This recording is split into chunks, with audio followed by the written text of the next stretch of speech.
My mother-in-law pointed across the courtroom and laughed. She doesn't even have a lawyer. A few people sitting behind her smiled. One of them actually shook his head, as if he'd already seen how this would end. Then the judge walked through the side door, glanced toward me, and said in a calm voice that stopped every whisper in the room, "Good morning, Colonel." Silence.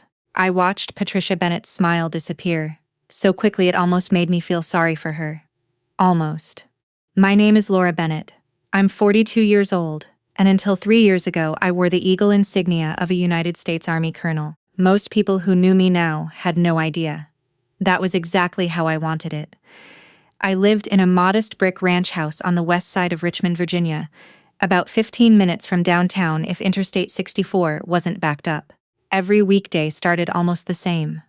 Coffee before sunrise, feed our golden retriever Max, wake my 11-year-old daughter Emma for school, drive past Carytown while she finished her breakfast sandwich in the passenger seat. Normal routines were comforting after everything we'd been through. My husband Daniel had loved routines too. He used to joke that military families survived because someone always knew what came next. Then one Tuesday morning, nothing came next. Daniel Dell died during a National Guard helicopter training exercise outside Fort Pickett. The Army investigation ruled it an accident. That didn't make it easier to explain to an 8-year-old girl why her father wasn't coming home. It also didn't make things easier with Daniel's parents. At first, Patricia and Richard Bennett seemed supportive. They brought casseroles. They hugged Emma. They cried with us at Arlington National Cemetery, while soldiers folded the American flag. For a few months, I honestly believed grief had pulled us closer together. I couldn't have been more wrong. About 6 months after Daniel's funeral, Patricia began making little comments. They never should have let Daniel fly those dangerous missions. You always encouraged him to stay in. If he'd taken that engineering job in Charlotte, he'd still be alive. She never said the words directly. She didn't have to. Every sentence carried the same accusation. You took my son away. I ignored it, not because I agreed, because I knew grief can twist good people into saying cruel things. Or at least I wanted to believe that. Over time, the comments became sharper. When Emma wanted to spend weekends with her grandparents, Patricia questioned everything I did. Why wasn't Emma in private school? Why didn't I buy a larger house? Why was I driving a 5-year-old Honda Pilot instead of something newer? She loved comparing me to Daniel's older brother Stephen and his wife, Melissa. They've done very well. Translation: you haven't. The funny thing was, I could have afforded a much bigger house. I could have driven anything I wanted. I simply didn't care. After leaving the Army, I'd accepted a quiet consulting position with a veterans legal nonprofit. The pay wasn't spectacular, but it covered the bills. Between my pension, Daniel's survivor benefits, and years of careful saving, Emma and I were comfortable. Comfortable didn't impress Patricia. Appearances did. One Sunday after church, she looked around my kitchen while I made grilled cheese sandwiches for Emma. "You know," she said, "Daniel always deserved more." I buttered another slice of bread. He deserved a long life. She sighed dramatically. I meant financially. I looked at her. "I know what you meant." She smiled politely. The conversation ended there, but I noticed Emma listening from the dining room. That bothered me more than Patricia ever could. Over the next 2 years, things steadily got worse. Patricia started telling relatives that I was emotionally unstable. She claimed military service had changed me. She told neighbors I barely left the house. At Thanksgiving, she announced to the entire table that I had been some kind of military office worker. A clerk, wasn't it? I simply passed the mashed potatoes. Daniel squeezed my hand under the table. Then I remembered. Daniel wasn't there anymore. Old habits can linger long after the people connected to them are gone. I quietly withdrew my hand and picked up my glass of iced tea. "No," I answered. "I wasn't a clerk." She laughed. "Oh right, administrative management." I smiled. "If that's what you'd like to believe." She rolled her eyes. "You always were mysterious." "No, just private." There was a difference. Very few people outside the military knew exactly what I'd spent 20 years doing. Even Daniel never pushed for details. He understood classified work. He'd simply ask, "Hard day." Sometimes I'd nod. Sometimes he'd wrap his arms around me without another question. Those moments were enough. After he died, I packed every military plaque combination and photograph into storage bins. Not because I was ashamed, because I wanted Emma growing up with a mother instead of a retired officer. Those weren't the same job. Then 6 weeks before this court hearing, everything changed. A certified envelope arrived by FedEx. Inside was a petition filed in Richmond Circuit Court. Daniel's parents wanted custody of Emma. They claimed I was emotionally unfit. They alleged I isolated Emma from extended family. They questioned my financial judgment. Then came the part that truly stunned me. They also challenged my management of Daniel's survivor benefits and requested the court appoint a financial conservator. I read the paperwork twice, then a third time. Finally, I laughed. Not because it was funny, because it was so unbelievably disconnected from reality. Emma was thriving. Honor roll, soccer team, church, youth choir, weekly counseling by choice. Our pediatrician described her as resilient. Still, court is court. Facts don't always speak for themselves.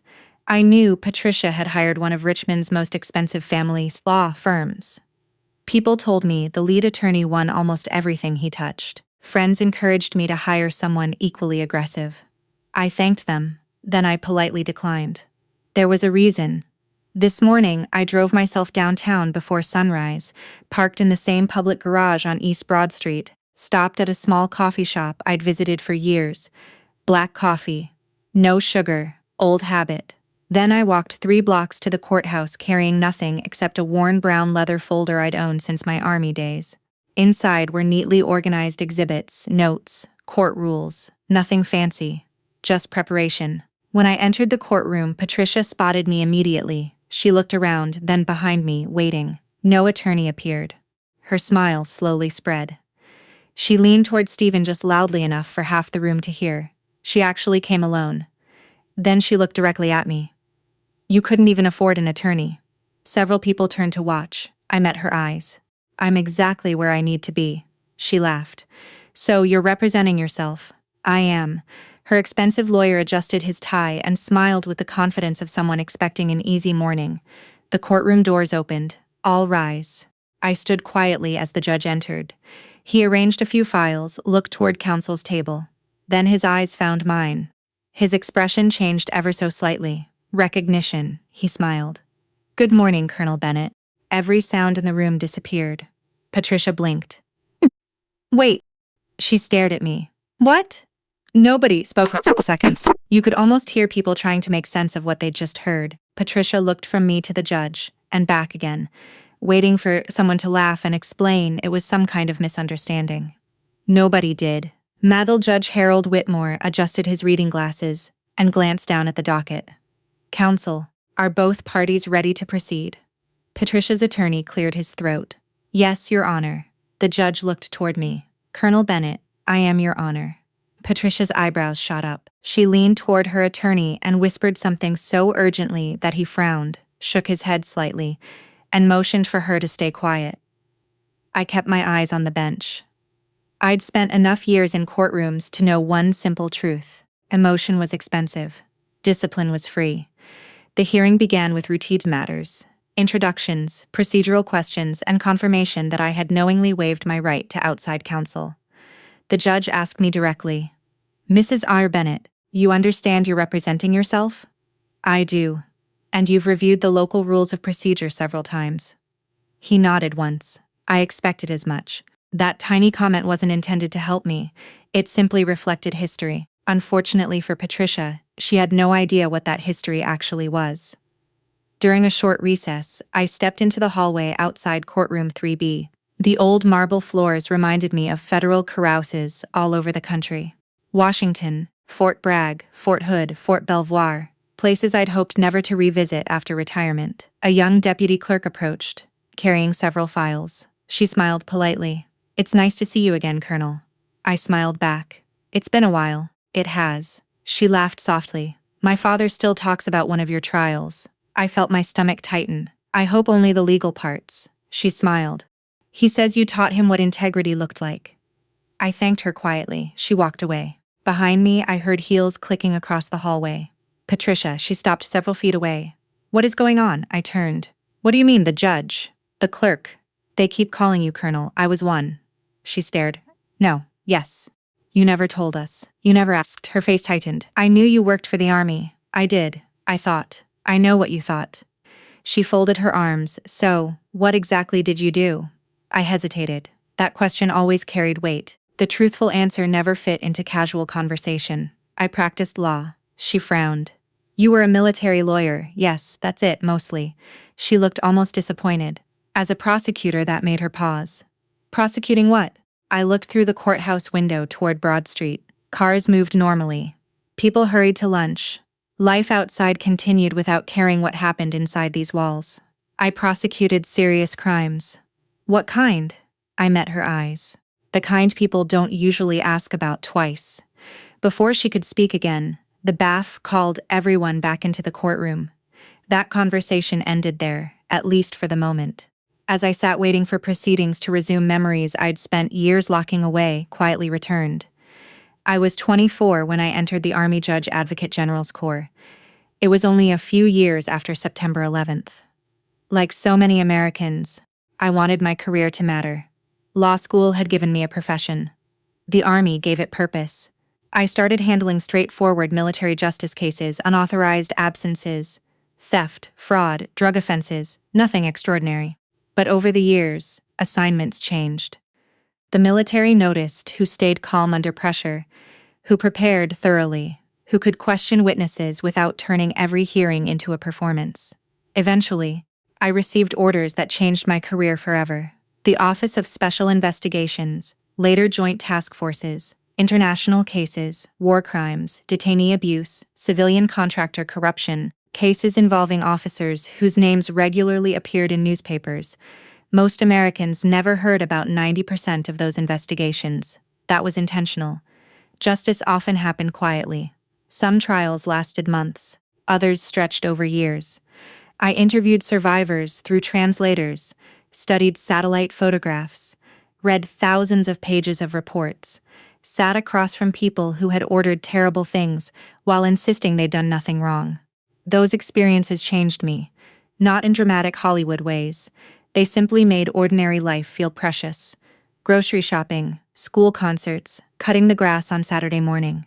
Those things became gifts. Daniel understood that better than anyone. We met at Fort Lee during a legal briefing. He was a helicopter pilot with the Virginia National Guard. He asked me out for coffee. I said no twice. The third time he smiled and said, "I'll keep asking until the answer changes." I laughed. It did. We married 18 months later. He never pushed me to discuss work. Sometimes I'd come home exhausted after reviewing evidence all day. He'd hand me a glass of iced tea and ask, "Want silence or conversation?" Usually silence. He respected that. When Emma was born, everything shifted. The Army remained my career. She became my reason. As I advanced through the ranks, promotions brought larger responsibilities. Eventually, I pinned on Colonel. It was one of the proudest moments of my life. Daniel stood beside me in dress uniform.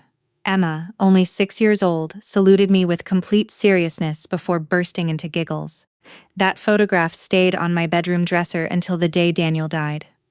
After his funeral, I packed it away. Not because I stopped loving those memories, because every time I looked at them, I remembered what we'd lost. Retirement wasn't really retirement. It was escape. I accepted consulting work with a nonprofit helping veterans navigate legal issues, benefits, appeals, housing disputes, employment rights. Nobody cared about my rank there. I preferred it that way. When people asked what I'd done before, I'd simply say I practiced military law. Technically true, comfortably incomplete. Back inside the courtroom, Patricia's attorney began presenting his opening argument. He described me as isolated, secretive, emotionally distant. He emphasized my military background as though it somehow explained every accusation. I listened without reacting. Then he said something that genuinely surprised me. Mrs. Bennett has struggled to maintain healthy relationships because of experiences she refuses to discuss. Interesting. He was trying to turn my privacy into evidence. That wasn't unexpected. What surprised me was realizing Patricia had probably believed every word. She'd mistaken silence for instability. Maybe because she'd never encountered someone who simply didn't feel the need to explain themselves. The judge turned toward me. Mrs. Bennett. I stood. My response will come through evidence rather than speeches, Your Honor. He nodded. Very well. As I sat back down, the courtroom clerk approached with a stack of exhibits. She placed them carefully on my table. Then, without thinking, she smiled. Everything's organized exactly the way you always liked it, Colonel. The word echoed louder this time. Colonel. Patricia slowly turned toward me. For the first time since this hearing began, I saw uncertainty replace confidence. Not fear, not yet. But the certainty she'd carried into this courtroom was beginning to crack, and she still had no idea how much she didn't know. By the time the lunch recess ended, the atmosphere inside courtroom 3B had changed. When I'd walked in that morning, most people had looked at me with polite curiosity. Now, they kept stealing glances. Not because I had suddenly become important, because people hate unanswered questions. Who was I? Why did the judge know me? Why had the courtroom staff called me Colonel, as naturally as saying Mrs. Bennett? Patricia was wondering the same thing. I could see it every time she looked across the room. Her confidence hadn't disappeared. It had become cautious, and cautious people make mistakes. Judge Whitmore returned to the bench promptly at 1:00. Let's continue. Patricia's attorney, Charles Donovan, stood. He had an excellent reputation throughout Central Virginia. I'd read enough of his filings over the previous month to know he prepared thoroughly. He wasn't arrogant. That made him far more dangerous. He called Patricia as his first witness. She walked confidently to the stand, Bible in hand, took the oath, and settled into the witness chair. Mr. Donovan smiled warmly. Mrs. Bennett, why are you asking this court for custody of your granddaughter? Patricia looked toward Emma for just a second before turning back. Because I love her. No objection. Love wasn't in dispute. And why do you believe Laura Bennett is unable to provide the stability Emma needs? Patricia sighed. Ever since my son's death, she's become withdrawn. She dabbed at her eyes with a tissue. She isolates Emma. Can you explain? She rarely brings Emma to family gatherings anymore. I wrote one note. Rarely, not never. Words matter, Patricia continued. She keeps secrets. Mr. Donovan nodded sympathetically. What kind of secrets? I honestly don't know. A few people chuckled softly. Even Patricia seemed to realize how odd that sounded. She hurried to explain. I mean, she never tells anyone anything. What do you mean? I don't know where she goes. I don't know who she talks to. I don't know what she really did in the army. She looked toward me. For years, I believed she was an administrative officer. Another pause. Apparently, I was wrong. Mr. Donovan continued carefully. Did Laura ever intentionally mislead your family? I believe she did. The how? By pretending to be ordinary. The sentence hung awkwardly in the air. Judge Whitmore looked over his glasses. Mr. Donovan wisely changed direction. Has Emma ever expressed fear around her mother? No. That answer surprised me because it was honest. Has Laura ever struck Emma? No. Neglected her? No. Failed to provide food, housing, education, or medical care? No. I noticed several jurors, then caught myself. No, jury. Family court habits die hard. Instead, I watched the spectators. Several exchanged puzzled looks. Mr. Donovan quickly shifted again. So, your concern isn't abuse? No. Then what is it? Patricia answered quietly. She isn't emotionally available. There it was, the real accusation, not something measurable, a feeling. Mr. Donovan finished his direct examination. Your witness. He sat down. The courtroom became very still. Cross-examination. My turn. I walked toward the witness stand carrying only a yellow legal pad. No dramatic pause, no performance. Just another conversation. I stopped several feet from Patricia. Good afternoon. She looked uncomfortable. Hello, I only have a few questions, she nodded. You testified we've grown distant. Yes. How many times have you asked to visit Emma during the past 12 months? She frowned. I don't remember. I do. I opened my notebook. 23. She looked surprised. You declined 17 invitations, Mr. Donovan stood. Objection. Counsel is testifying. Without looking away from Patricia, I answered calmly. I'll gladly provide the supporting emails. Judge Whitmore nodded. Overruled. I handed copies to the BAF. Patricia stared at the papers. You were invited for Thanksgiving. Silence. For Emma's school concert. Silence. For her birthday. Silence. Correct. Yes. You chose not to attend. I was busy. You were on a cruise. She looked down. Yes. No further. explanation needed. A few quiet laughs came from the gallery. Not mocking, just human, I continued. You also testified that I isolate Emma. Yes. Does Emma participate in soccer? Yes. Church youth choir? Yes. Summer science camp? Yes. Sleepovers? Yes. So she's socially active? Yes. Honor roll student? Yes. Receives regular counseling after losing her father? Yes. Counseling that you personally recommended? Patricia hesitated. Yes. I smiled gently. Thank you. She shifted nervously. The confidence she'd shown earlier was fading. I wasn't trying to embarrass her. I simply wanted facts to replace assumptions. Then I asked the question I'd been saving. Mrs. Bennett. Yes, when Daniel was alive. Yes, how many times did you ask him what I actually did in the army? She blinked. I one time. Silence. 5. Nothing ever. Finally. No. You assumed, I suppose. You never asked me either. No. So if you misunderstood my career, I let the sentence finish itself. That wasn't because I lied, she swallowed. No, thank you. I returned to counsel table. No dramatic flourish, no raised voice, just truth. Mr. Donovan stood for redirect examination, but paused. He looked down at his notes, then back at me. For the first time all day, he seemed uncertain. He asked Patricia only 3 brief questions before excusing her. That was unusual, very unusual. The next witness was a neighbor named Carol Simmons. She'd lived across the street from Emma and me for 6 years. I genuinely liked Carol, which made seeing her on the witness list painful. Mr. Donovan questioned her. Mrs. Simmons, have you observed Laura Bennett keeping to herself? Carol nodded. She is private. And does she socialize often? Not much, he smiled. Thank you. Cross-examination. I approached slowly. Carol. She smiled nervously. Hi, Laura. We've borrowed sugar from each other before, haven't we? She laughed more than once. You've watched Max when Emma and I traveled. Yes, I've watched your grandchildren. You have? I nodded. When my water heater burst, you helped me clean the basement.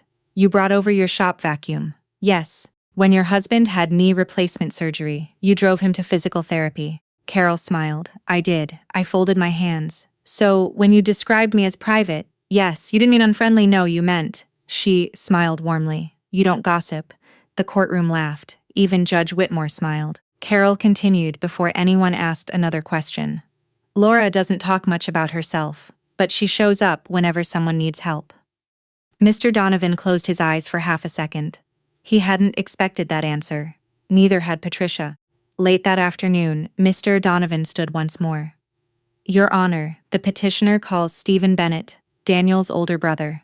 Stephen walked confidently toward the witness stand. Unlike Patricia, he looked almost pleased. That bothered me, because Stephen had always been smarter than he let people believe. If he was smiling now, he thought he knew something I didn't. And after 20 years as a prosecutor, I'd learned to trust that feeling. Stephen Bennett had always been the polished one.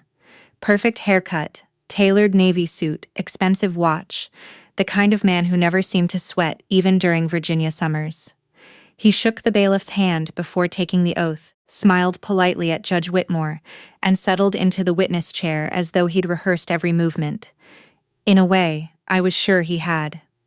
Daniel used to joke that Stephen never entered a conversation without an exit strategy. It wasn't really a joke. Mr. Donovan approached the witness stand. Mr. Bennett, how would you describe Laura's relationship with your family after your brother passed away? Stephen sighed. It changed. In what way? She slowly pushed us away. He looked toward me with what appeared to be genuine disappointment. At first, we all leaned on each other. Then she stopped returning calls. She became guarded. Mr. Donovan nodded. Did that concern you? It did. Why? Emma lost her father. I didn't want her losing her grandparents too. That was a good answer. Reasonable, measured, exactly the kind of testimony judges hear every day. Then Mr. Donovan introduced a stack of printed text messages. I'd like to enter Petitioner's Exhibit 12. The pages were handed to the judge, then to me. I recognized them immediately. Messages between Stephen and me from nearly 18 months earlier, except something felt wrong. I scanned the first page, then the second. My stomach tightened. Several messages were missing, not altered, removed. The conversation had been edited, Mr. Donovan continued. These messages demonstrate Mrs. Bennett repeatedly refusing family contact. Judge Whitmore looked toward me. Any objection? Not to authenticity, Your Honor. He raised an eyebrow. But to completeness. Explain. The conversation has been selectively printed. Mr. Donovan frowned. They're accurate. I didn't say they weren't. I stood. They're incomplete. Judge Whitmore folded his hands. Do you have the full exchange? I do. I reached into my leather folder and removed another packet. I anticipated this. The BAF distributed my copies. The judge quietly compared both versions. His eyebrows lifted. Several additional pages appeared in mine. Messages Patricia's attorney hadn't included. One read, Stephen Mom's upset. Give her a little time. My response. Laura, of course. Tell her she's welcome for dinner next Sunday. Emma misses everyone. Another, Stephen. Sorry. We're going to Myrtle Beach that weekend. Maybe next month. Another. Laura. Emma's school play is Friday. We'd love to have you there. No response. The silence inside the courtroom became uncomfortable. Judge Whitmore looked toward Mr. Donovan. Counsel. Mr. Donovan quickly stood. Your Honor, I was provided only the documents my client supplied. I understand. The judge's voice remained calm, but the court prefers complete conversations. So do I. Mr. Donovan nodded once. So noted. I glanced toward Stephen for the first time that day. He looked nervous. Cross-examination began. I walked toward him. Good afternoon, Stephen. He forced a smile. Laura, we've known each other almost 16 years. That's right. You've always considered yourself honest. I try to be. I believe you. That surprised him. It also relaxed him. People answer differently when they don't expect an attack. I have just a few questions. He nodded. You testified I stopped communicating. Yes. Did I invite your family to Emma's 10th birthday? Yes. Her 5th grade graduation? Yes. Christmas dinner? Yes. You declined. We had other plans every time. He hesitated mostly. I looked down at my notes. Do you remember calling me last October? I do. You asked whether Emma could stay with you for a weekend. Yes. And what did I say? He looked uncomfortable. You agreed without hesitation?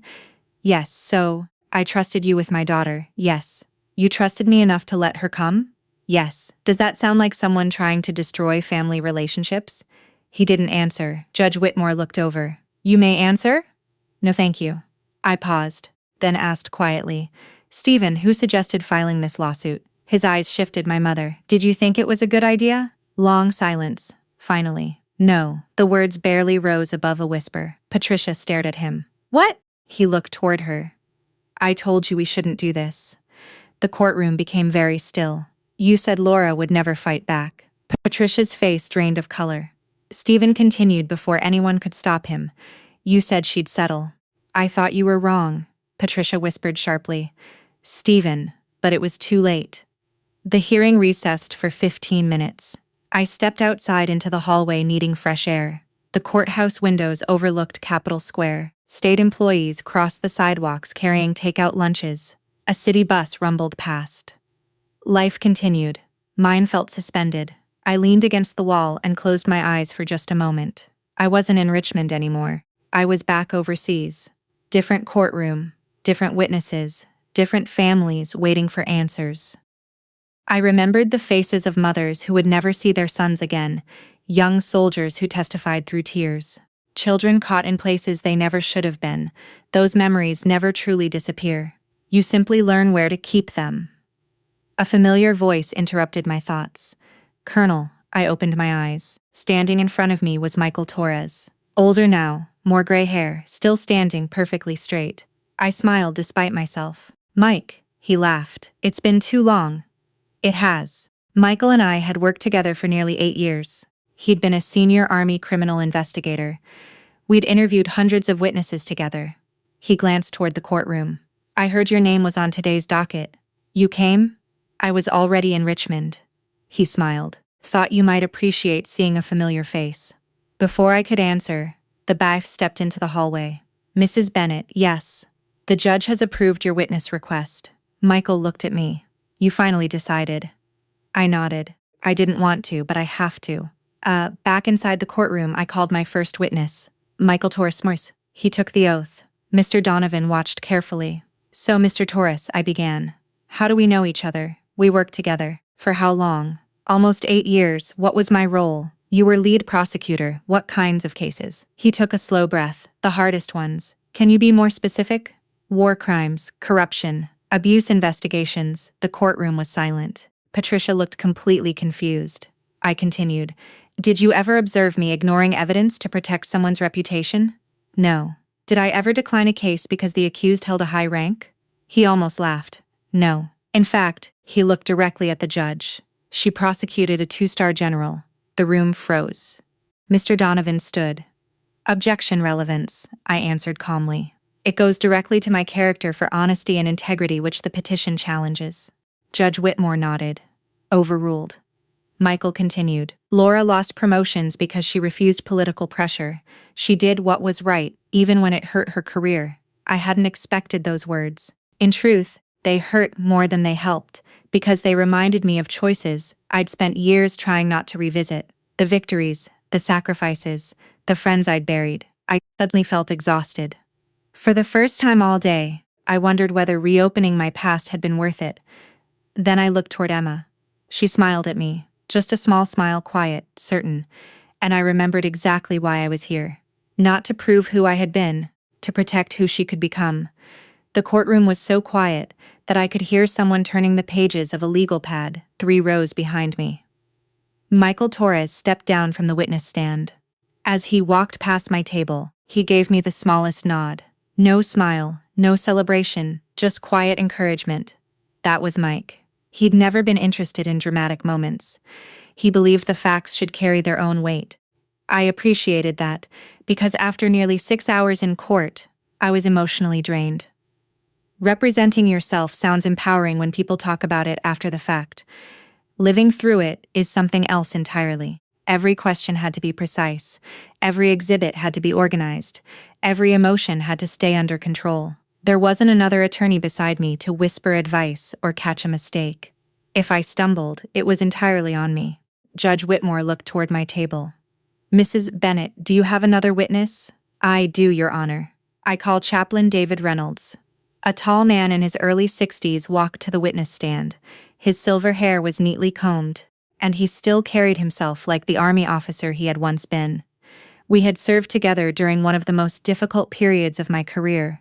Nay, he took the oath and settled into the chair. I smiled. It's good to see you again, Chaplain. You too, Colonel. Patricia closed her eyes for a second. I had a feeling she was tired of hearing that title. So I began, how do we know one another's same? We served together for almost 4 years. What was your role? I was the senior chaplain assigned to the command. And what was mine? You were the chief prosecutor. He folded his hands, but that title doesn't tell the whole story. I hadn't asked that question. He volunteered it. Mr. Donovan stood. Objection. Judge Whitmore looked at him. On what grounds? The attorney hesitated. Narrative. Judge Whitmore considered it for a moment. I'll allow limited explanation. Chaplain Reynolds nodded. Thank you, Your Honor. Then he looked toward the bench. I've worked with hundreds of attorneys over the years. Some were exceptionally talented. Some weren't. But Colonel Bennett was different. He paused.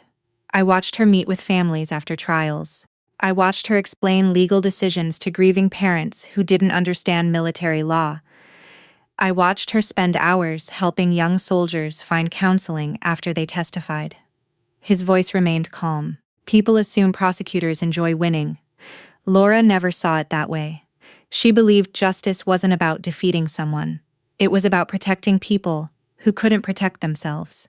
I felt my throat tighten. I hadn't expected that. Truthfully, I wasn't sure I deserved it. The chaplain smiled gently. One evening, after a particularly difficult case, I found her sitting alone outside the chapel. I asked if she wanted to pray. She said no. A few people smiled. Then she asked if I'd sit there anyway. Soft laughter spread through the courtroom. Sometimes, he continued, that's who she is. Quiet, private, but never uncaring. No further questions. As the chaplain stepped down, I noticed Emma watching him with wide eyes. Later, I realized something. She was learning things about me she'd never known before. Not because I'd hidden them from her, because she'd been too young to understand. Now she was beginning to see the woman behind the word mom. That mattered more than anything happening in court. Mr. Donovan stood for what would become his final argument. To his credit, he didn't exaggerate. He acknowledged that I had provided a safe home. He admitted Emma loved me deeply. He conceded there was no evidence of abuse, neglect, addiction, or financial misconduct. Instead, He argued that Patricia and Richard simply believed they could offer Emma a stronger extended family environment. It was a reasonable argument, just not one supported by the facts. When it was my turn, I walked slowly to the podium. I didn't carry notes. I didn't need them. Your Honor, I began. I've spent most of my adult life asking courts to look past emotion and examine evidence. This case deserves the same respect. I took a slow breath. My in-laws loved my husband. I have never questioned that. They love Emma. I don't question that either. I looked briefly toward Patricia. They lost a son. I lost my husband. Emma lost her father. Grief doesn't belong to one side. The courtroom remained completely still. But grief also doesn't give any of us permission to rewrite reality. I gestured toward the exhibits. The evidence shows I encouraged contact. It shows Emma is healthy. It shows she succeeds in school. It shows she has friends. It shows she is receiving counseling. It shows she is loved. I paused. My military career isn't why I should keep custody. It simply explains why I stayed calm when accusations were made. Another pause. I'm not asking this court to reward me for serving. I'm asking it to let my daughter continue growing up in the stable home she's always known. I looked toward Emma one last time. That's all. I returned to my seat. For several long minutes, Judge Whitmore reviewed his notes. No one spoke. Finally, he removed his glasses. The court is prepared to rule. Every heartbeat seemed louder. He began carefully. This case is not about wealth. It is not about military service. It is not about social standing. It is about the best interests of one child. He reviewed the evidence one point at a time. School records, medical records, counseling reports, witness testimony, emails, financial statements. Then he looked directly at Patricia. The petitioner has failed to establish that Mrs. Bennett is an unfit parent. He paused. The evidence overwhelmingly demonstrates the opposite. My fingers tightened around the edge of the table. The petition for custody is denied. I closed my eyes just for 1 second, not in triumph, in relief. Judge Whitmore continued. The court also finds that several allegations presented lacked factual support and unnecessarily prolonged these proceedings. He ordered Patricia and Richard to reimburse a substantial portion of the court costs. It wasn't a punishment, it was accountability. The gavel came down. This matter is concluded. Outside the courthouse late afternoon, sunlight reflected off the windows across Broad Street. A few local reporters waited near the front steps. Apparently, someone had mentioned the unusual hearing. One reporter approached me. Mrs. Bennett. I stopped. May I ask one question? Of course. She smiled. Why didn't you ever tell your husband's family you were a colonel? I looked toward Emma, who was laughing while Max, who'd been picked up from the neighbor's house, tried to chase a squirrel across the lawn. Then I answered, because rank isn't who you are, it's just a job you once had. What mattered most to me was being Daniel's wife, and now I smiled. It's being Emma's mother. The reporter thanked me and stepped aside. As we reached the parking garage, I heard someone call my name. Laura. I turned. Patricia stood several yards away. She looked smaller somehow. Not physically, emotionally. For the first time in years, she wasn't trying to win. She walked over slowly. I owe you an apology. I waited. I spent 3 years believing things that weren't true. Tears filled her eyes. I was angry. I needed someone to blame. She looked down. And blaming you was easier than accepting I couldn't save my son. Neither of us spoke for several moments. Finally, I nodded. I know. She looked surprised. I don't hate you, Patricia. I never did. She wiped her eyes. I don't expect forgiveness. I know. Another long silence, then she looked toward Emma. May I call her sometime? I smiled gently. You never had to ask. Her shoulders dropped as if she'd been carrying something unbearably heavy. Maybe she had. We weren't suddenly one happy family. Real life doesn't work like that. Trust isn't rebuilt in one conversation. It returns slowly. Phone call by phone call, birthday by birthday. Small choices repeated over time. 6 months later, Patricia attended Emma's 7th grade choir concert. She sat quietly in the second row. Afterward, she hugged Emma. Then she hugged me. It was awkward, a little stiff, and completely genuine. As for me, I continued my work helping veterans with legal problems. Some afternoons, I'd meet a young soldier who believed his life had fallen apart. I'd listen, offer practical advice, remind him that today's setback didn't have to define tomorrow. In many ways, I was telling myself the same thing. Looking back now, I realize revenge wasn't what satisfied me. The satisfaction came from refusing to become the person grief expected me to become. The truth didn't need anger to win. It only needed patience, preparation, and the courage to stand quietly until it was heard. If this story stayed with you, I hope it reminds you that dignity often speaks louder than pride. Thank you for spending this time with me. And if you'd like to hear another true-to-life story about resilience, I'd be grateful to have you back. The first time I caught my stepmother trying to reset the password on my bank account, I didn't scream. I didn't cry. I sat down at my father's kitchen table, folded my hands the way they teach you to stand at ease, and I waited because I already knew something they didn't. The army doesn't just deposit money into my account every month. DeWitt deposits it for reasons neither of them had bothered to ask about in 15 years. And before that week was over, my father would finally learn exactly why the government trusted me with more than he ever had. My name is Jennifer Hayes. I'm 35 years old, and I hold the rank of Lieutenant Colonel in the United States Army. I've spent the better part of my adult life in places most people can't find on a map doing work. I can't always talk about coming home to a country that changes a little more every time I blink. 2 weeks ago, I finally got leave. 14 days. No deployments, no briefings, no boots hitting gravel at 4 in the morning. Just quiet. I flew into Charlotte on a Tuesday afternoon, and my father picked me up at the airport with that same crooked smile he's had since I was a kid. The one that used to mean everything was going to be okay. I should have known better than to trust a smile that easily. My mother died when I was 22, right before I commissioned. Cancer took her fast, faster than any of us were ready for. 2 years later, my father married Linda.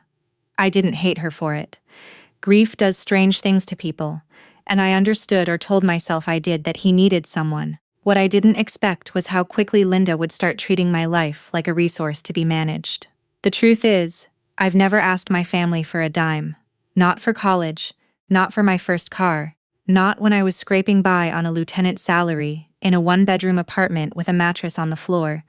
I built what I have with my own hands, my own discipline, my own sacrifice. That independence is the one thing in this world that's entirely mine. So, when I walked through my father's front door that first evening, suitcase still in hand, and Linda's first words to me weren't, "Welcome home," but, "So, how big was the bonus this time?" Something in my chest went very still. I laughed it off, told her it was classified, which wasn't even a joke. Not really. She laughed too, but it wasn't a real laugh. It was the laugh of someone filing information away. That night over dinner, I noticed things I hadn't let myself notice before.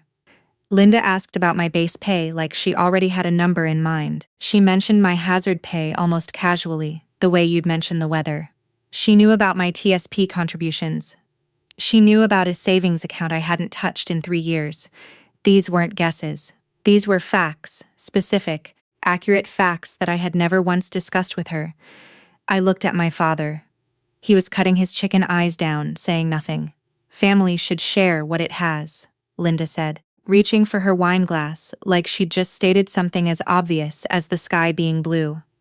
"That's what family does, Jennifer."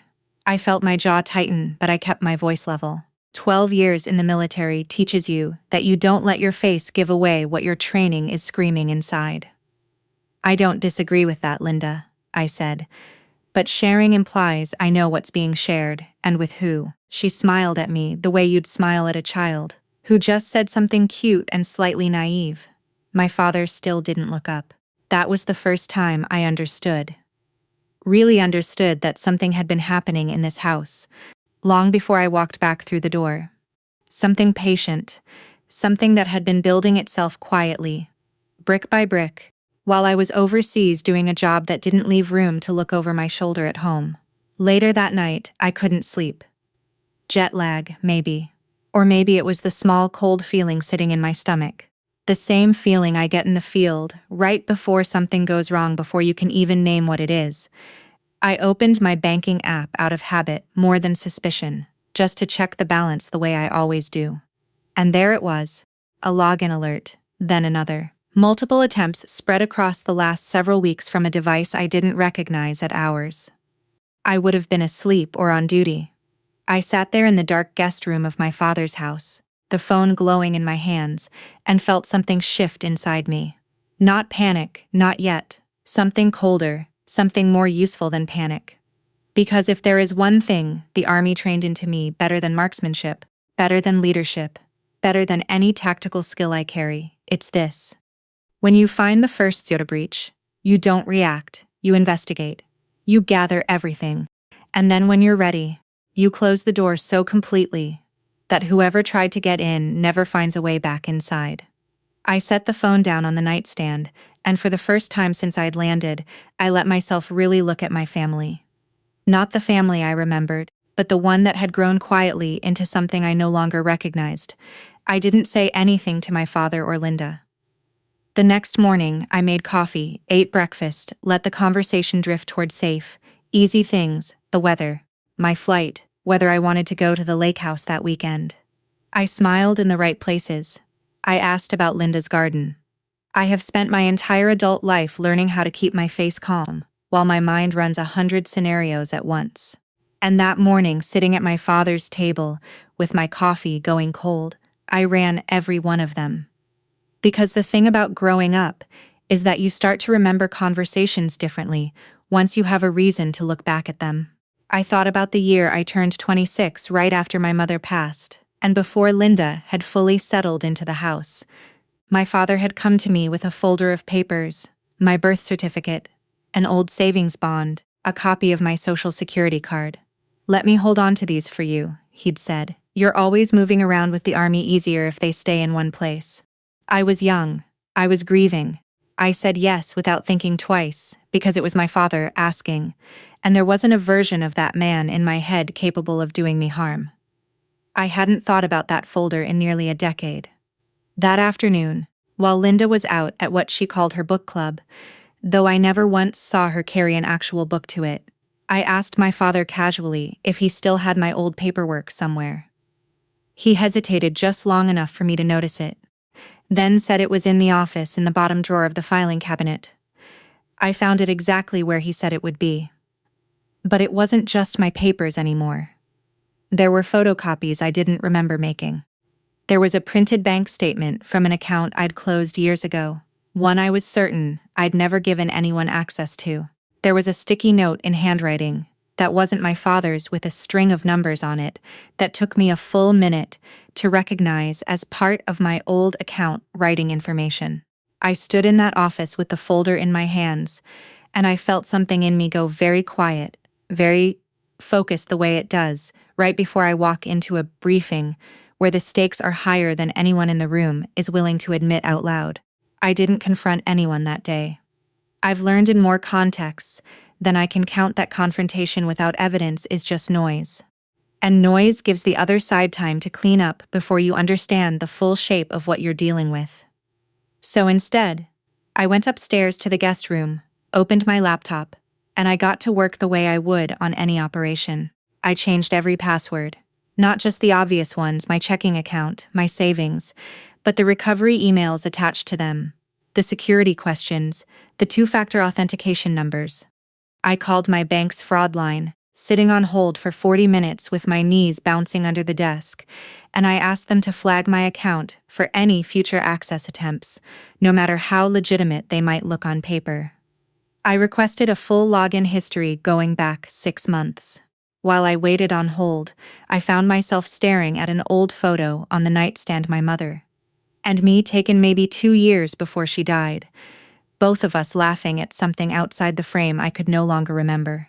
I wondered, not for the first time that week, what she would have said if she could see who my father had let into our lives, and what that person had been quietly doing with what was left of mine. The bank representative finally came back on the line with information that confirmed what I already suspected in my gut. There had been 3 attempts in the last 2 months to verify identity on my account using personal information that matched details only someone close to my family would know: my mother's maiden name, my childhood address, the name of my first pet. None of the attempts had succeeded.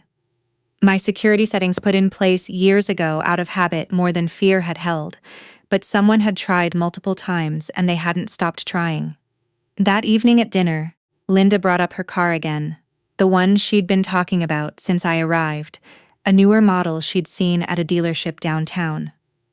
She mentioned it the way people mention things they've already decided are going to happen, just waiting for the right moment to make it official. "It would really help us out," she said, cutting a piece of pot roast, with more focus than the topic required. "Your father's truck is getting old, too, and with the credit card balance where it is right now, honestly, we could use a little breathing room." She looked at me when she said it. Not at my father. At me. "You don't have kids to worry about," she added almost gently, like she was doing me a favor by pointing it out. "It's not like the money's going anywhere important." I smiled. It wasn't a warm smile, and I didn't try to make it one. "That's an interesting way to think about my life, Linda," I said. My father laughed nervously, the way he does, when he wants a conversation to move past something uncomfortable without actually addressing it. Linda didn't laugh. She just watched me, waiting to see if I'd offer something more. I didn't.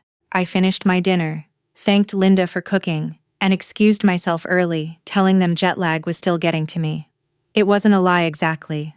I was tired, but not from the flight. I was tired from realizing fully and completely that the woman sitting across that table had spent years building a plan around my paycheck, my sacrifices, my years overseas, and that my own father had either helped her do it or had simply never cared enough to notice. Upstairs, I lay in the dark and thought about all the missions I'd run, where the hardest part wasn't the danger. It was the waiting, watching, gathering intelligence, letting the other side believe they had the advantage right up until the moment they didn't. I closed my eyes and told myself the same thing I tell every soldier under my command before something difficult. Patience isn't weakness. Patience is how you win. 3 days later, my phone rang while I was out running along the greenway near my father's neighborhood. The kind of run I take to clear my head, to remember what my own breathing sounds like without gunfire or engine noise underneath it. The number on the screen belonged to my bank's fraud department. I slowed to a walk, my heart already picking up, for reasons that had nothing to do with the run. The woman on the line was polite, professional, the way people trained to deliver bad news carefully always are. She told me there had been another attempt to access my account that morning. This time, a call placed directly to customer service. Someone claiming to be me, asking to reset my online banking credentials and add a secondary user to the account. The security questions they'd answered correctly were unsettling in how accurate they were. But the final verification step, the one I'd added weeks ago after my first suspicions, was a code sent only to my personal device. Whoever had called didn't have it. The request failed, but they had a recording of the call, and when the representative offered to email it to me, I told her yes. Immediately, my legs still moving beneath me on autopilot while my mind went somewhere very still and very cold. I listened to that recording standing in my father's driveway, sweat cooling on my skin sunglasses, hiding my eyes from anyone who might have been watching from a window. It was Linda's voice. Unmistakably, Linda's voice, warm and confident, explaining to the representative that she was helping her stepdaughter, who travels constantly for work, get her account back in order. I walked into that house within 10 minutes. Linda was in the kitchen wiping down the counter, and when she looked up and saw my face, something flickered across hers too. Not guilt exactly, something closer to irritation, like I'd interrupted a task she considered perfectly reasonable. "I got a call from my bank," I said, keeping my voice level, the way I would with a soldier who'd just made a serious mistake in the field. "Someone tried to add themselves to my account this morning." Linda set down the dish towel with a little too much precision. "I was just trying to help," she said. "You're gone so often, Jennifer. Someone needs to keep an eye on things while you're overseas. Who gave you permission to call my bank?" "I'm your father's wife," she said, like that phrase alone should have answered every question I could ever ask. "Money in this family is shared. That's how families work." "That's not how my money works," I said.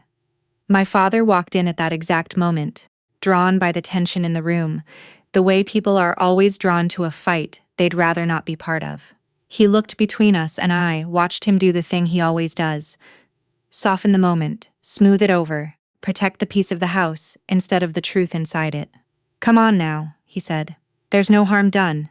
Linda was just trying to help out. Something in me went very quiet then. The particular quiet that comes right before I stop asking questions and start giving orders. No harm done, I repeated. Dad, someone called my bank pretending to be me. That's not helping, that's fraud. That's a strong word, he said, his voice tightening. It's the accurate word. Linda crossed her arms, tilting her chin up in that way people do when they've decided they're the ones being wronged. I raised you for 15 years, Jennifer. I think I've earned a little trust. I felt something shift behind my ribs. Something that had been building quietly since the moment I found that folder in my father's office, since the login alerts, since every small patient overreach I'd chosen to notice instead of ignore.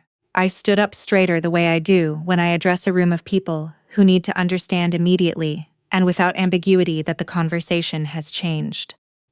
Dad, I said, looking directly at him, clear as throat, my voice steady in a way that made both of them go still. Do you know why the army pays me? The kitchen went silent. Even the refrigerator seemed to hum a little quieter. My father blinked, caught off guard by the question, the way people always are when you ask them something they assumed they already understood. Because you're an officer, he said slowly. Because of your rank. No, I said that's not why. Linda opened her mouth to say something. Some deflection, some small dismissive comment designed to shrink the moment back down to a size she could manage. I held up one hand, not aggressively, just enough to stop her before she started. I need you both to actually hear this, I said. Because I don't think either of you understands what you've been trying to take a piece of. My father's face had gone pale. The kind of pale that comes when a person realizes too late that a conversation they thought they controlled has already slipped entirely out of their hands. I took a breath, the kind I take before walking into a room where the outcome matters more than my own comfort, and I began. I didn't raise my voice. I've never needed to raise my voice to make people understand that a line has been crossed. Volume is what people reach for when they don't trust their own words to carry weight. I trust mine. The army doesn't pay me because I'm your daughter, I said, looking at my father, my voice even and unhurried. It doesn't pay me because of a last name, or because someone in this family decided I owed them something. It pays me because I earned every single dollar of it, in places neither of you will ever have to think about. My father opened his mouth, but nothing came out. Linda's arms were still crossed, but her posture had changed slightly, the confidence in her shoulders thinning out just a little. You want to know what that money represents? I asked, and I didn't wait for an answer, because this wasn't really a question. It represents 4 deployments. It represents birthdays I missed mine and other people's. It represents Christmas mornings spent in a tent instead of at a table, listening to my mother's voice over a bad satellite connection, because that was the only version of home I could get that year. I paused, letting that settle, watching my father's eyes for the first time really focus on me, knew not on the version of me he'd built in his head, the daughter who came home twice a year with a duffel bag and a paycheck, but the person standing in front of him now. It represents friends. I continued, and my voice caught just slightly on that word, because some things don't get easier to say no matter how many times you've had to say them. People I trained with, people I led, people who didn't come home. I've written letters to parents who buried their kids at 23 years old. I've stood at attention while a flag was folded into a triangle and handed to a mother who couldn't stop shaking. That's what that money is. It's not luck. It's not a bonus for showing up. It's the weight of everything I've carried, so that people in this country get to live lives where they never have to think about any of it. The kitchen was so quiet I could hear the clock above the stove ticking. I turned to Linda. So, when you tell your bank that you're helping me manage my account, I said, understand what you're actually doing. You're trying to put your hands on something that isn't yours to touch, and you're doing it without my permission, without my knowledge, and without any right to it at all. Linda's jaw tightened. I didn't mean any harm by it, Jennifer. Intent doesn't undo the fact that it happened 3 times, I said. The folder in Dad's office wasn't an accident either. Someone photocopied documents that weren't theirs to photocopy. Someone wrote down account numbers that weren't theirs to write down. My father's face had gone from pale to something closer to gray. I could see when it landed on him. Not just what Linda had done, but how much of it he had allowed, simply by never asking a single question. "Tell your wife to stop touching my money," I said, still looking at him, my voice calm but absolutely unmovable. "My money is mine, not hers, not yours, mine. I earned the right to decide what happens to it, and no one in this house gets to decide that for me because we happen to share a last name." Linda's composure finally cracked just slightly, a flash of something defensive crossing her face. "You make it sound like I'm some kind of criminal." "I'm not the one who called a bank pretending to be someone else," I said. "That's not a sound, that's a fact, and there's a recording of it." The silence that followed was different from the ones before it. It wasn't confusion anymore. It was the silence of 2 people realizing that whatever quiet arrangement they'd built over the years, whatever assumptions they'd made about what I would eventually give in and provide, had just been permanently closed. "She needs to know where the line is," I said, my eyes still on my father because I won't be repeating this conversation. I looked at Linda one final time, and I kept my voice level controlled the way I would speak to anyone who needed to understand that a warning was not a threat. It was simply information. "Cross that line again," I said, "and this won't stay a polite conversation." My father's hands were trembling slightly at his sides, though I don't think he realized it. He looked at me the way you look at someone you thought you knew completely, only to discover an entire structure underneath them that you never noticed. Was there a foundation built out of discipline and independence and years of learning how to stand entirely on your own? For the first time since I'd walked back through that front door, I watched my father truly see me. Not the daughter he remembered from summers at the lake. Not the little girl who used to fall asleep on his shoulder during long car rides. Someone else.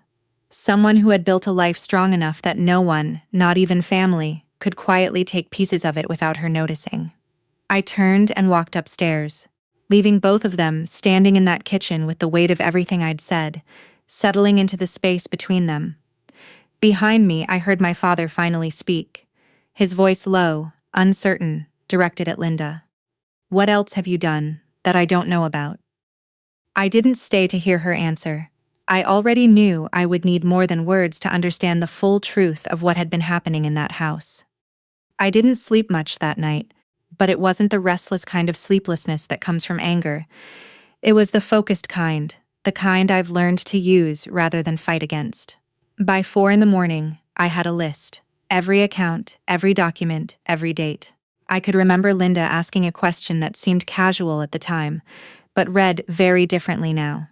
I've run intelligence briefings with less preparation than what I put into that legal pad before the sun came up. At 8, I called an attorney I'd used years earlier to help draft my will before my second deployment, a woman named Dana Whitfield. Sharp, unsentimental, exactly what the situation required. I told her everything. The folder in my father's office, the login attempts, the recorded call. She was quiet for a moment on the other end of the line, and then she said something I've held on to since. "Jennifer, this isn't a misunderstanding between family members. This is a pattern, and patterns don't happen by accident." She asked me to send her copies of everything I had, and within 2 days, her office had pulled together a fuller picture than I think even I was prepared for. It turned out the folder was only the beginning. Over the past several years, Linda had opened at least 2 pieces of mail addressed to me that had been mistakenly delivered to my father's housebank correspondence. I never saw statements I assumed had simply been lost in the shuffle of changing addresses so often. On one occasion years earlier, she had submitted a form to update mailing preferences on an old account of mine, adding her own email as a secondary contact. It hadn't worked, not fully, but it had left a digital footprint the attorney's office was able to trace. There was also a life insurance policy I'd taken out at 26 back before I fully understood how such paperwork a soldier accumulates without meaning to. On one revision years ago, someone had attempted to list an additional beneficiary. The attempt had been rejected by the insurance company for lacking proper authorization, but the request itself was still on file, dated, time-stamped, undeniable. None of it had succeeded. Not the bank, not the mail, not the insurance form. But success was never really the point. The point was the pattern. Years of quiet, patient attempts to insert herself into the financial architecture of a life she had no legal claim to. I sat in Dana's office with the document spread across the table, and for a moment I let myself feel something other than discipline. I felt tired, not from lack of sleep, but from the particular exhaustion of realizing that the person supposedly caring for your father, sharing his home, sitting across from you at holiday dinners, had spent years treating your future like an inheritance to be quietly managed before you were even willing to admit it existed. I confronted Linda that evening. My father presented the documents laid out on the same kitchen table, where she'd once asked me how big my bonus was. She looked at the papers for a long moment before speaking, and when she finally did, her voice had lost the confidence it carried during our first conversation. "I just thought," she said slowly, "that eventually everything would be shared. That's how it works in families, Jennifer. What's yours becomes ours over time. I wasn't trying to steal from you. You don't have to intend to steal something, to still be reaching for it without permission," I said. She looked at my father, maybe hoping he'd soften the moment, the way he always had before, but he didn't say anything. He sat very still, staring at the insurance form with his own daughter's signature, forged in an attempt at a place it was never meant to be, and I watched something in him break quietly, privately, in a way I don't think he expected in front of either of us. "No," I said before Linda could try again. "That's exactly why you'll never have access.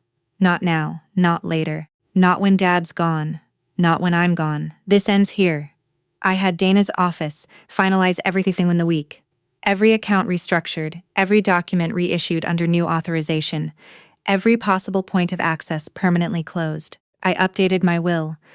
I removed any lingering paperwork that connected my finances to my father's address.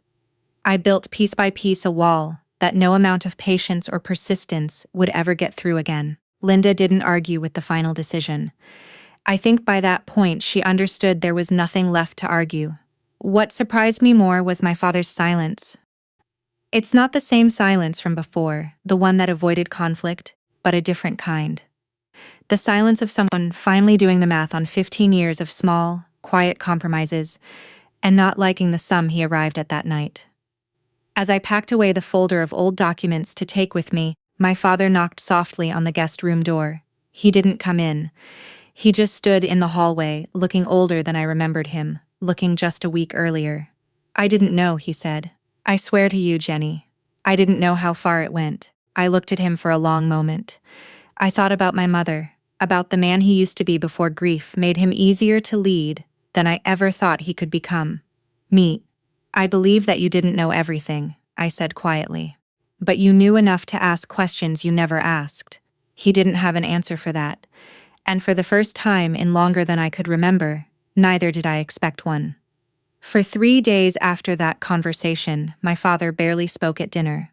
I noticed him watching Linda differently, not with suspicion exactly, but with the careful attention of a man rereading something he thought he'd already understood, completely looking for the parts he'd skimmed past the first time. On the 4th day, he asked to borrow my laptop for an hour. I didn't ask why. I already suspected what he was looking for, and I wasn't going to stand in the way of him finding it himself. He came to my room that evening, with his own laptop open, his reading glasses pushed up on his forehead, his face carrying an expression I hadn't seen on him since my mother's funeral. The look of a man forced to confront something he would have given almost anything to keep believing wasn't true. "I went through our email," he said, sitting down slowly on the edge of the bed like his legs weren't entirely sure they wanted to hold him up. "Years of it. I wanted to see if I was missing something, or if I was just being paranoid, and I asked. though I already knew the answer was going to hurt him more than he expected. He turned the laptop toward me. There were emails going back nearly 6 years.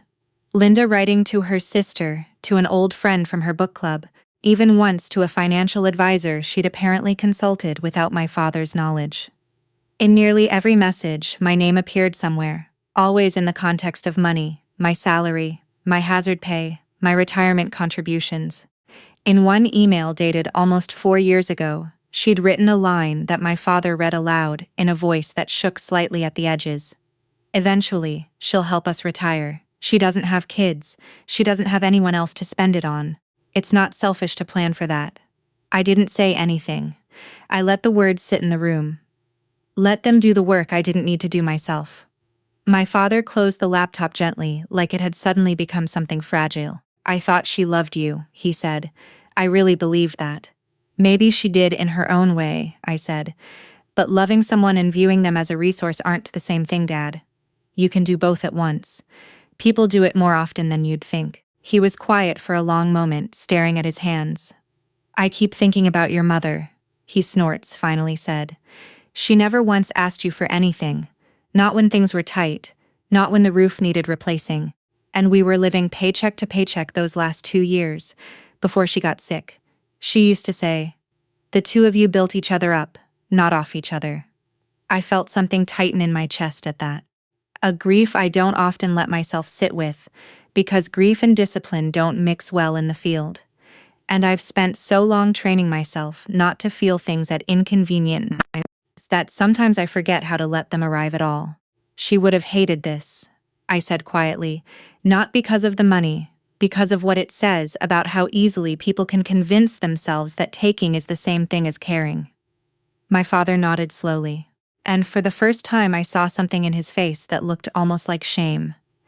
Not performative, not the kind people wear to move a conversation along faster, but real quiet shame, the kind that sits with a person long after the moment that caused it has passed. "Vinny, I should have asked more questions," he said. "Every time she brought up your finances, some part of me knew it wasn't right. But it was easier to let it go. It was easier than admitting my wife might be doing something I couldn't defend." "That's the part I need you to understand," I said, and I kept my voice gentle, because I could see how much this admission was costing him. Even if gentleness wasn't something I owed him yet, it was never really about the money. "Dad, it was about you choosing comfort over protecting me. Every time you said there's no harm done, you were choosing peace in your house over the truth in front of you." He didn't argue with that. He simply sat there absorbing it, the way soldiers absorb news they know is true, but wish desperately wasn't. Before he left the room that night, he turned back at the door. "What do you want me to do?" he asked. "Tell me and I'll do it." "I don't need you to do anything for me," I said. "I've already protected myself. What I need is for you to decide what kind of marriage you're willing to live inside of. Now that you know what's actually been happening in it." He nodded once, and I watched him walk down the hallway toward the room he shared with Linda, his shoulders carrying a weight I don't think he'd let himself feel in years. 2 days later, he came to find me again, this time with something different in his hands. A small leather folder I recognized instantly. My mother's folder. The one with her handwriting still visible on the tab. The one I hadn't seen since the year she died. "I want you to have this," he said, placing it gently in my hands. "I should have given it to you a long time ago. I think I was holding on to it because it was easier than letting go of her completely. But it belongs with you now, not locked away in a drawer where someone else could get their hands on it." I opened the folder later that night alone and found photographs I hadn't seen in over a decade, a handwritten letter my mother had left for me that I'd never had the strength to read before, and a small note just for me in handwriting I would know anywhere in the world. "Protect what you build, Jenny. Not because people don't deserve kindness, but because kindness without boundaries is how good people get taken advantage of by people who call it love." I sat there for a long time after reading it, the letter trembling slightly in my hands, understanding for the first time that some lessons don't come from training manuals or leadership courses. Some of them come from the people who love you enough to warn you, long before you ever need the warning. My last morning at my father's house arrived quieter than I expected. I'd packed the night before the way I always do, methodical, unhurried, everything folded into my duffel bag, with the same precision I'd use preparing for deployment. Because habits like that don't turn off just because you're only driving back to base instead of flying overseas. My father was already in the kitchen when I came downstairs, sitting at the table with a small box in front of him. Linda was nowhere in sight, and I didn't ask where she'd gone. Some conversations are better without an audience. Even when the audience is technically family. I wanted to give you these before you left, he said, sliding the Clear's throat box toward me. Inside were the last of the documents. I'd never fully reclaimed my original birth certificate, an old Social Security card, house keys to a place I hadn't lived in since I was 18, and a folder of financial paperwork going back years. Everything Linda had ever touched now returned in full. I went through everything, he said, all of it. I made sure there was nothing left anywhere in this house that wasn't accounted for. I looked at the box for a long moment before picking it up. Thank you, I said.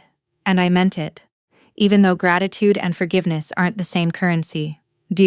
And I wasn't prepared to spend the second one just yet. I should have protected you, my father said, his voice low, steady in a way I hadn't heard from him in years. Your whole life, I should have been the one standing between you and anyone who tried to take advantage of what you built. Instead, you had to do it yourself the same way you've done everything else yourself. I set the box down on the table and looked at him. Really looked the way I'd learned to look at people over the years past. What they say and into what their silence costs them. You should have respected me, I said quietly. Protection is what you do for someone who can't do it for themselves. I could always do it for myself, Dad.